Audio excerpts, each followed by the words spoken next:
ရှင်းပြည်နယ်ပလောဝမြို့နယ်မှာနိစန်တရက်နေ့ဖြစ်တဲ့ဧပြီလ18ရက်နေ့မှာတက်ကြီးရွေအိုပူဇော်ပွဲကိုအာရခတက်တော် AA ကဥဆောင်ပြီးပြုလုပ်ခဲ့တယ်လို့သိရပါတယ်။ပလောဝမြို့နယ်ကဒေသတစ်ခုမှာဒေသခံရှင်းခမီနဲ့ရခိုင်လူမျိုးတွေပါဝင်တဲ့အသက်80ကျော်အရွယ်အဖိုးအဖွား23ယောက်ကိုပူဇော်ကြောခဲ့ကြတာဖြစ်တယ်လို့ပလောဝဒေသအုပ်ချုပ်ရေးပိုင်းဆိုင်ရာကတာဝန်ရှိသူတယောက်ကနရင်းစရာကိုပြောပါတယ်။တက်ကြီးရွေအိုပူဇော်ပွဲကိုAAကဥဆောင်ပြုလုပ်ခဲ့ကလူမျိုးဘာသာခွေချောင်မွန်းဆိုတာမရှိဘဲကိုနေမြေမှာ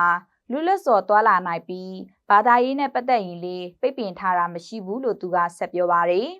။ AA ထိန်းချုပ်ထားတဲ့ပလောဝနေမြေမှာလူမျိုးဘာသာမခွေချပေးအခုလိုလူကြီးသူမတွေအပေါ်ယိုသေးလေးစားတာကိုတွေ့မြင်ရတဲ့အတွက်ဝန်တာမိတယ်လို့ဒေသခံခမီလူမျိုးတယောက်ကနရင်းစရာကိုပြောပါတယ်။